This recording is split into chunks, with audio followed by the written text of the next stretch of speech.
Logan Hale had spent 12 years learning every sound this factory could make.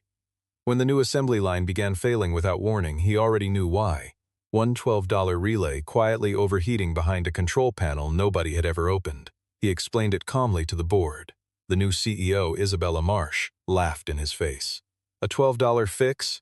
Don't be ridiculous," she said, then had him escorted out of the building that same afternoon.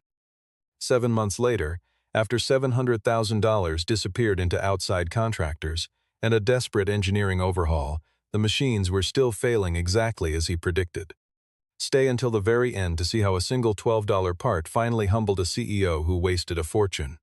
Falcon Motors sat on the edge of a small industrial town in Ohio, the kind of place where the factory whistle still meant something and the parking lot filled with the same trucks every morning at 6.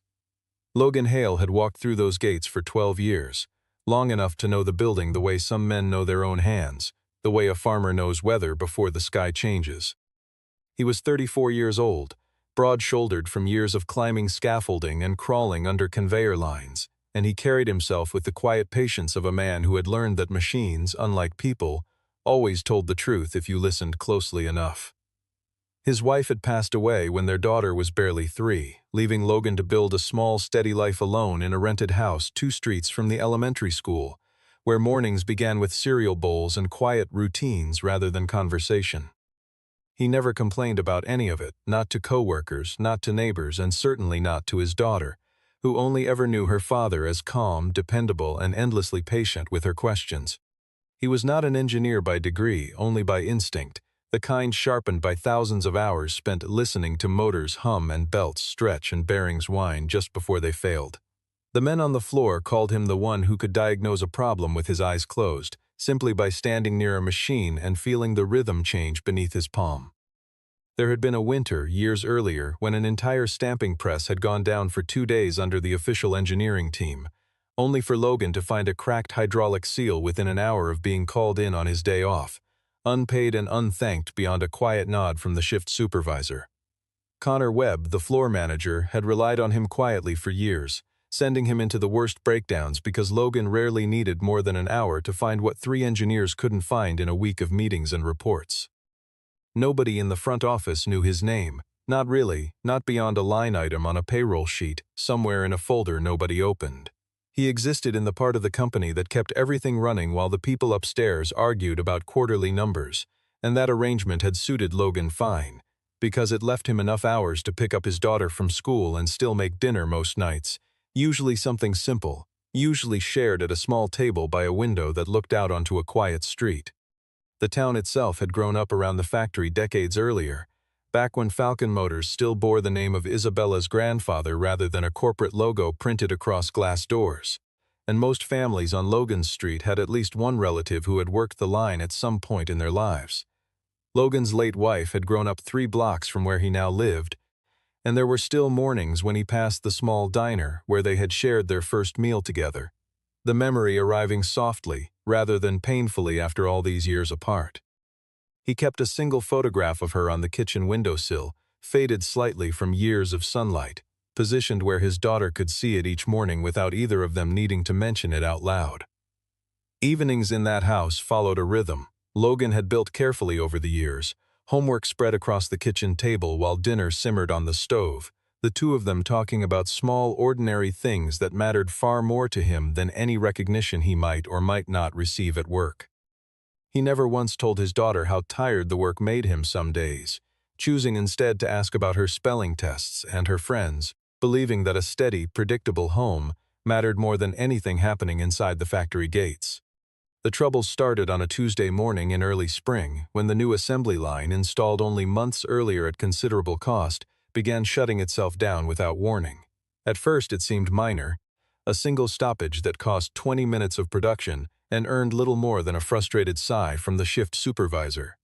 By the end of the week it was happening 3 or 4 times a day, each time for no reason the engineers could explain, each time costing thousands of dollars in lost output and increasingly tense conversations between department heads. The official engineering team, 4 young men with degrees from good universities and very little patience for guesswork, ran diagnostics on the software, checked the robotic arms, recalibrated sensors, and found nothing wrong on paper no matter how many times they repeated the process. Yet the line kept stopping, almost as if it had a mind of its own, almost as if something deeper in the system was lying to everyone watching the screens, and the frustration on the floor began to curdle into something closer to fear, since production quotas tied directly to bonuses that workers depended on to cover rent and groceries each month. One particular afternoon, the line halted mid-cycle just as a batch of finished units sat ready for shipment to a major distributor, and the sudden stop damaged enough of the casing on a dozen units that the entire shipment had to be delayed and partially remade at additional cost. The shift supervisor that day, a younger man new to his position, spent nearly an hour on the phone apologizing to a client representative who made no effort to hide his irritation, a conversation that quietly reached Isabella's desk before sundown. It was a small incident compared to what would follow in the months ahead, but it planted the first seed of real concern in Isabella's mind that this was no longer a minor inconvenience to be solved quietly behind closed doors. Logan noticed the pattern almost immediately, though nobody asked him to look, because noticing patterns had simply become the way his mind worked after 12 years inside the same walls. He noticed that the failures clustered in the afternoon after the machines had been running long enough to build heat, and that the stoppages always traced back to the same section of the control panel, the one tucked behind a junction box that the new engineers rarely opened because the schematics listed it as a low-priority node unworthy of attention. He spent 3 nights after his shift, unpaid and unnoticed, tracing voltage readings with a handheld meter he had bought with his own money years earlier, sitting alone on an overturned crate while the rest of the building sat dark and silent around him. By the 3rd night he found it, a small relay, barely the size of a matchbox, overheating just enough to send a false signal that tricked the safety system into shutting the entire line down before any real damage could occur. It was a $12 part, the kind sold in bulk at any electrical supply store 2 towns over, and it was failing slowly enough that nobody had thought to check it, buried as it was behind wiring far more impressive to look at than to understand. He brought his findings to Connor Webb the next morning, laying out his notes with the same calm he used when explaining anything mechanical, sketches drawn in pencil on the back of a shift schedule because he had never owned anything fancier to write on. Connor was skeptical at first, mostly because the explanation seemed almost embarrassingly simple compared to the chaos it had caused across 3 departments and countless wasted hours. He had worked alongside Logan long enough, though, to trust his instincts more than the engineering degrees hanging on the walls upstairs, degrees that had so far produced nothing but unanswered diagnostic reports. Connor agreed to bring the discovery to the upcoming leadership meeting, the one where the new CEO would finally address the production crisis in front of the full board, a meeting Connor had been dreading for nearly 2 weeks. He told Logan to be ready to explain it clearly, briefly, without the technical detail that tended to lose people who had never held a wrench in their lives. It was, in hindsight, both the right decision and the one that would cost Logan his job that same afternoon. Isabella Marsh had been CEO of Falcon Motors for just under 4 months, having taken the position after her father, the company's founder, stepped back following a sudden health scare that left the entire organization unsettled and uncertain. She was 36, sharp, educated at 2 of the finest business schools in the country, and acutely aware that every member of the board, especially the chairman, David Cole, was watching her decisions with the skepticism reserved for someone who had inherited authority rather than earned it through decades of standing on a factory floor. The production crisis had become the first real test of her leadership, arriving far sooner than she had hoped, and she understood, perhaps too well, that the solution she presented needed to look decisive, modern, and worthy of the title she now held in front of people twice her age. When Connor Webb requested time on the agenda to present a maintenance technician's findings, Isabella agreed mostly out of obligation, expecting a brief technical update before moving on to the outside contractors she had already begun quietly interviewing without telling anyone on the floor. She had spent the previous night rehearsing language for the board about decisive action and modern solutions, language that left little room in her own mind for a $12 answer delivered by a man in a work uniform.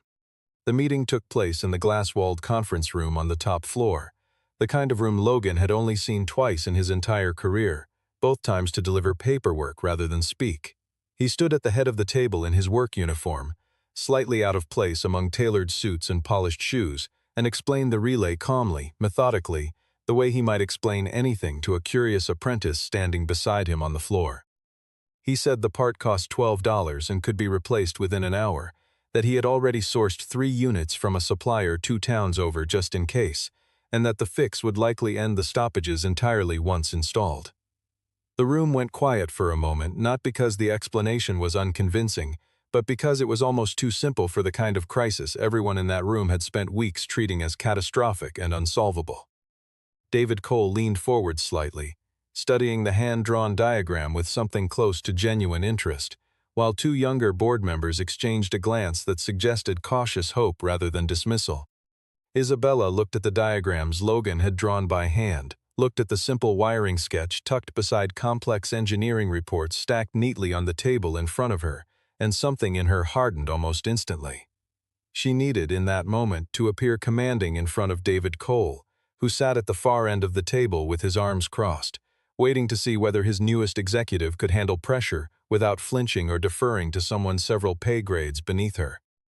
A $12 relay suggested by a maintenance worker with no engineering degree did not fit the image of bold modern leadership she had spent 4 months trying to build inside this room.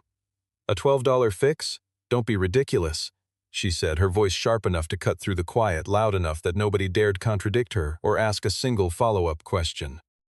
She turned to Connor and instructed him, in front of everyone, to remove Logan from the floor for overstepping his role and bypassing proper channels. And by that same afternoon, 12 years of service ended with a single envelope and a security escort across a parking lot he had walked through thousands of times before. Within a week, Isabella had hired an outside engineering firm to take full control of the production crisis, eager to demonstrate to the board that she was solving the problem with serious, credentialed expertise rather than guesswork pulled from the factory floor. The firm sent its lead consultant, a confident specialist named Carter Boone, who arrived with a team of analysts, tablets full of diagnostic software, and a manner that suggested he had never once been wrong in his professional life, not even by accident. Carter walked the floor with Isabella at his side, nodding thoughtfully at robotic arms and conveyor belts as though reading a language only he could understand, occasionally pausing to murmur observations into a small recorder clipped to his collar. Within days, he presented a sweeping proposal that included replacing the entire control system, upgrading the software architecture from the ground up, and installing a new generation of safety sensors throughout the line for what he called complete operational certainty.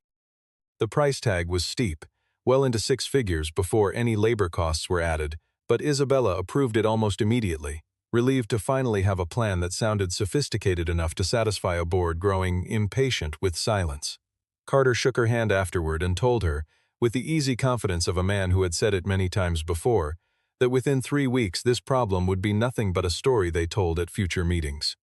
Nobody on Carter's team thought to examine the small relay tucked behind the junction box, the very part Logan had identified weeks earlier, because the official schematics still listed that node as a minor component unworthy of serious attention or testing.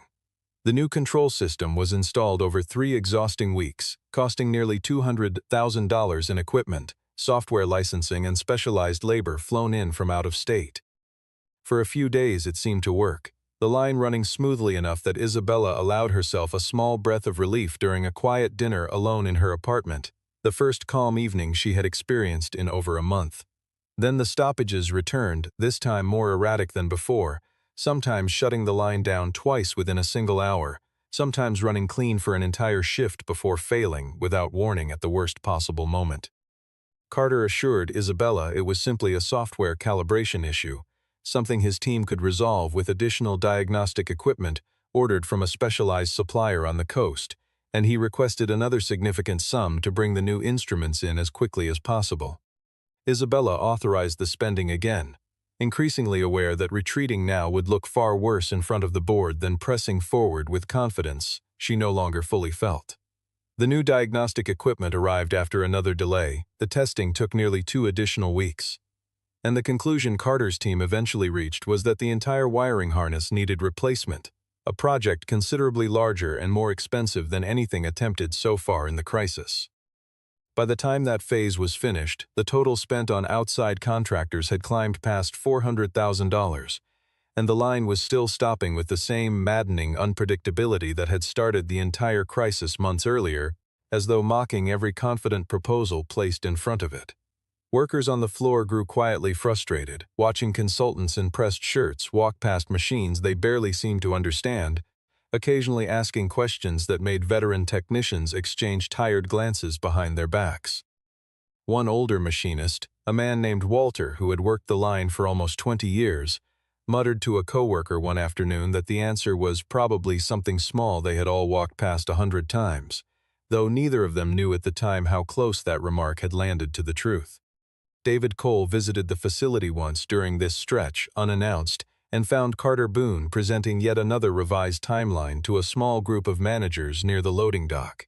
He asked Carter directly, without softening the question, why none of the diagnostic work had ever included a simple physical inspection of the original components flagged before the contract began. Carter answered smoothly, the way he answered everything, explaining that legacy components were typically ruled out early in any serious engineering review because modern failures usually originated in software rather than in decades-old hardware design. David said nothing in response beyond a slow nod, though something in his expression suggested he found the answer less satisfying than Carter clearly intended it to sound. He left the facility that afternoon without another word. But the visit was enough to make Isabella aware, for the first time, that the chairman's patience was beginning to run on a much shorter clock than her own. Grace Tully, a quality control technician who had worked alongside Logan for almost a decade, watched the entire situation unfold with a growing sense of disbelief that she kept carefully hidden behind a calm, professional expression. She remembered clearly the morning Logan had explained his findings to her in the break room weeks before any of this began, sketching the relay on a paper napkin with the same calm confidence he brought to every diagnosis he had ever made. She kept his explanation in the back of her mind through each failed attempt by the outside firm, through each new round of expensive equipment arriving on pallets at the loading dock, through every meeting where Isabella reassured the board that a permanent solution was close at hand. Grace was careful, though, knowing that mentioning Logan's name too loudly might cost her own position, especially after watching how quickly and publicly the CEO had dismissed him that first afternoon in the glass-walled conference room. She found herself, more than once, standing near the junction box during her rounds, staring at the section of panel Logan had once pointed to, fighting the urge to say something to anyone who might actually listen. The financial pressure on Isabella intensified as the weeks turned into months, and the crisis began reaching far beyond the factory floor into territory she had never expected to navigate so early in her tenure. One of Falcon Motors' largest clients, a regional distributor responsible for nearly a third of the company's annual revenue, sent a formal warning letter threatening to cancel its contract entirely if delivery delays continued past the next quarter. Industry publications picked up on the story shortly after, framing it as a cautionary tale about a young CEO struggling under the weight of a role she had inherited rather than earned through years on a production floor, language that stung Isabella far more than she allowed anyone around her to see. David Cole called an emergency board session on a humid afternoon in midsummer, his patience visibly thinning around the edges of an otherwise composed expression, reminding Isabella in front of the other directors that nearly $700,000 had now been spent without resolving a single root cause of the original failure. He gave her 30 days to fix the problem permanently, his voice calm but unmistakably final, warning that her position depended entirely on what happened within that window of time. Two directors who had supported her appointment months earlier said nothing during the meeting, their silence somehow louder than any objection could have been. One of them, an older woman named Margaret who had sat on the board since the company's earliest years, stopped Isabella briefly in the hallway afterward, away from the others. She said only that numbers could always be explained to shareholders eventually, but trust, once spent carelessly, rarely returned at the same exchange rate. Isabella thanked her for the remark, though she walked the rest of the way to the elevator turning the words over slowly, uncertain whether she had just been comforted or quietly warned. Isabella left that meeting shaken in a way she rarely allowed herself to be, sitting alone in her office long after the building had emptied for the evening, the city lights outside her window, doing little to settle the tightness in her chest. She replayed the numbers in her head, $700,000 spent, a major client threatening to leave, her own authority hanging by a thread in front of a board that had never fully trusted her judgment to begin with. Somewhere beneath the frustration, a smaller and more uncomfortable thought kept resurfacing, one she tried to push away each time it appeared uninvited. She remembered a maintenance worker standing calmly at the head of a conference table, holding up a hand-drawn diagram of a part that cost less than the lunch she had eaten that same day, watching the way he never once raised his voice, even as she dismissed him in front of everyone. She told herself the timing had simply been wrong, that a problem this large could never have had a solution that simple, yet the thought refused to leave her entirely, returning each night in the quiet hour before sleep finally arrived. She thought, too, about her father, recovering slowly in a house across town, and wondered what he would have done in her position all those months earlier. He had built this company from a single rented garage decades before glass conference rooms and outside consultants existed anywhere in its history. And he had always told her, back when she was a girl trailing behind him on factory tours, that the people who actually touched the machines usually knew more than anyone sitting behind a desk. She had nodded along as a child without truly understanding what he meant, and only now, sitting alone with the weight of $700,000 pressing on her chest, did the lesson finally arrive with any real force. It was not a comfortable thought, but it was an honest one, and Isabella allowed herself, for the first time in months, to sit with it rather than push it away. While the crisis consumed Falcon motors from the inside out, Logan had quietly rebuilt a smaller version of his old routine, the kind built around necessity rather than ambition. He took on odd repair jobs around town, fixing appliances and small engines for neighbors who paid what they could afford, sometimes cash, sometimes a few jars of homemade preserves left on his porch as thanks, enough together to keep the lights on and his daughter fed without complaint. He never spoke badly about the company to anyone, not even when old coworkers stopped by the house to share rumors about the chaos still unfolding inside the factory he once knew so well, rumors that grew stranger and more expensive with each passing month. His daughter noticed only that her father seemed a little more tired in the evenings, a little quieter while doing dishes after dinner, though he always made sure to ask about her school day before anything else and never once let the worry show in front of her. He kept his old toolbox by the back door, cleaned and organized exactly as it had always been, as though some part of him understood that the story was not yet finished.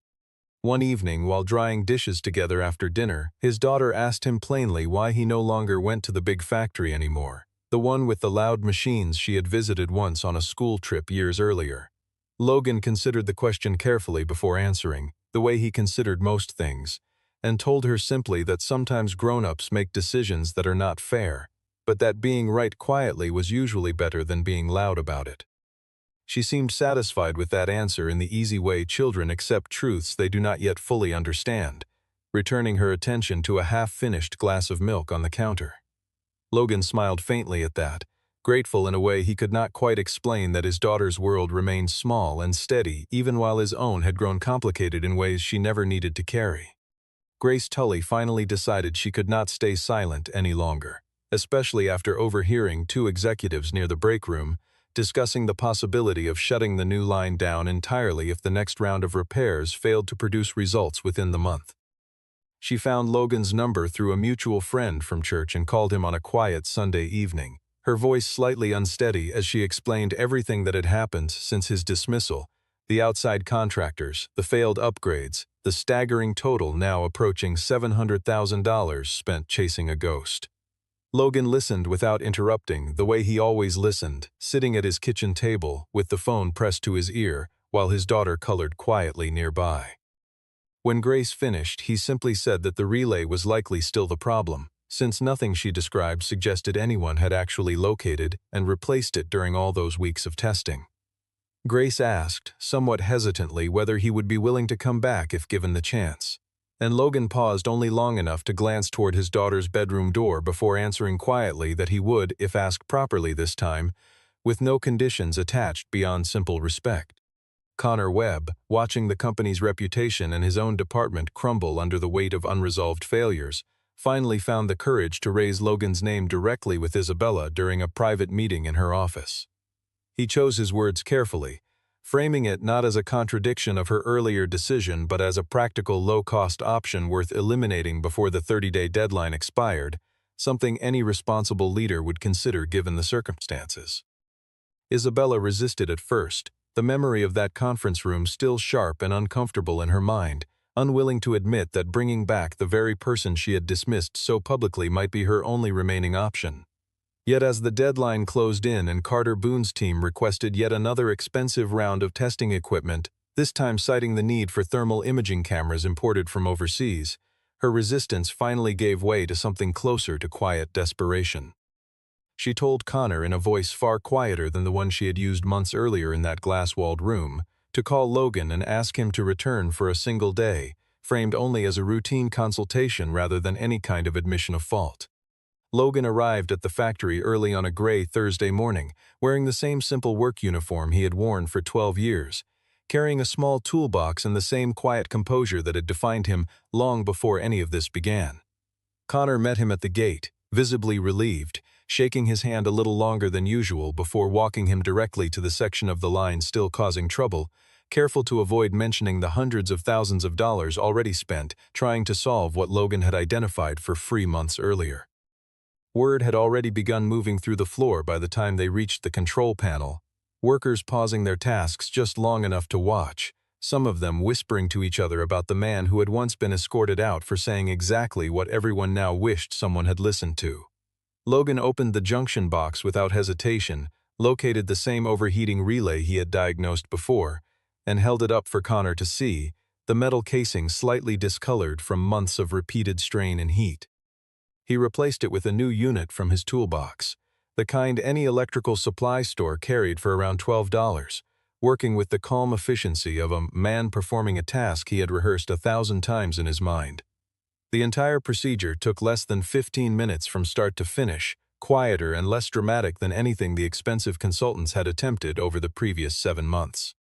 Connor watched in silence, his arms folded, shaking his head slowly at the simplicity of it all after everything the company had endured to arrive at the same conclusion. 7 months, he said quietly, almost to himself, and it took you 15 minutes. Logan only shrugged, closing the panel back into place with the same unhurried care he gave to everything, and said that the part had never been complicated, only overlooked. He wiped his hands on a rag from his back pocket and stepped back from the panel, watching the line the way a man watches weather, waiting to see if it would hold. Word spread through the floor almost instantly, and by the time the line restarted, a small crowd had gathered near the control panel, drawn by curiosity and the quiet hope that the nightmare might finally be ending after so many false starts.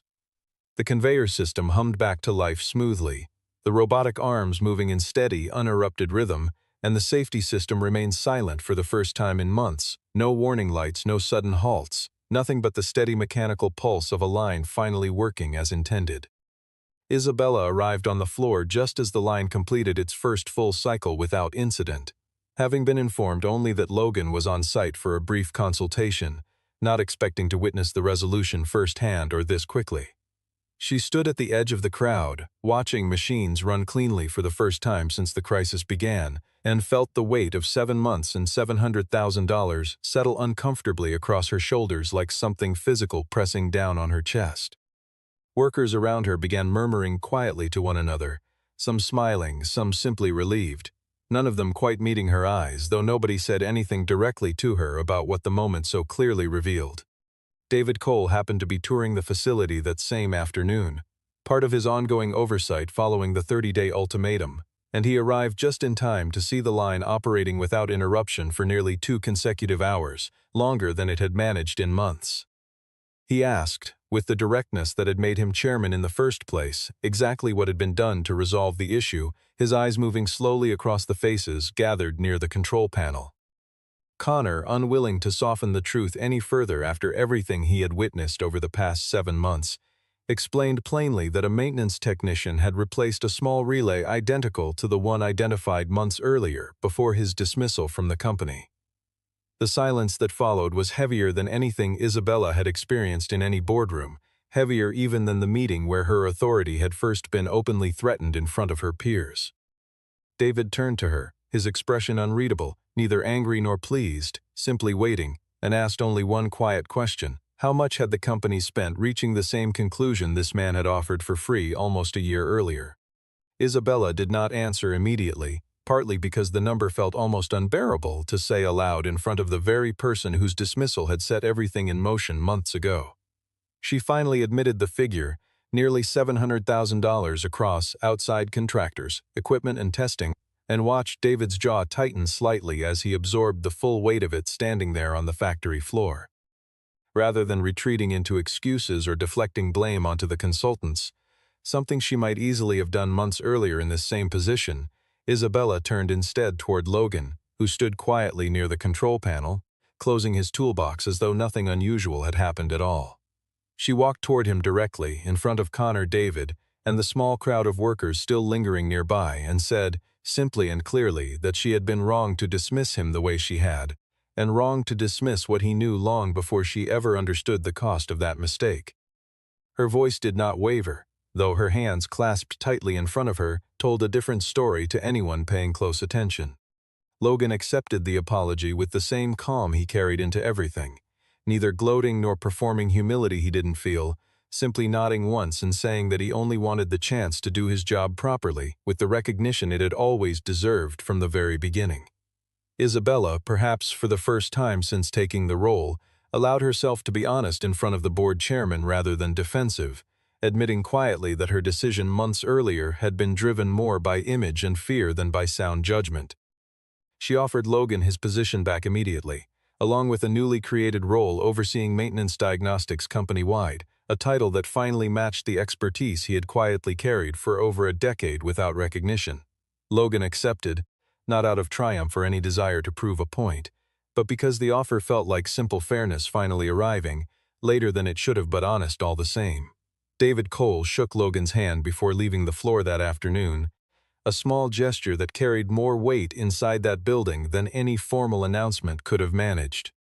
In the weeks that followed, Falcon Motors quietly closed its contract with the outside engineering firm, the official explanation citing internal restructuring rather than admitting the full truth to the wider industry watching from a careful distance. Carter Boone moved on to another client without ever acknowledging the relay publicly, his confidence intact despite the outcome, the kind of confidence that rarely seemed to suffer no matter how a project ended. Connor Webb found himself trusted more deeply than ever by both the floor workers and the executives above him.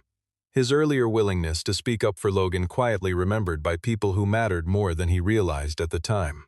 Grace Tully received quiet recognition for her role in finally connecting Logan back to the company, and the two of them often shared a brief, knowing smile whenever the topic of the crisis came up in casual conversation near the break room. She kept the old paper napkin sketch Logan had once drawn for her folded inside a kitchen drawer at home, a small private memento of the night she finally decided silence was no longer worth the cost. Connor, for his part, made a quiet habit afterward of checking in personally with floor technicians before escalating any new problem upward, a small shift in instinct that prevented several smaller issues from ever growing into anything resembling the crisis that came before. Isabella, for her part, began visiting the production floor more often than any CEO before her, listening more than she spoke, gradually earning a kind of respect from the workers that her title alone had never been able to provide on its own. Logan's life changed only modestly on the surface, though the difference mattered enormously to him in ways that were hard to put into words even to himself. He still walked through the same gates every morning, still listened to machines the way other people listened to music, but now his insight carried the weight it always deserved, recognized rather than dismissed by people who once walked past him without a second glance.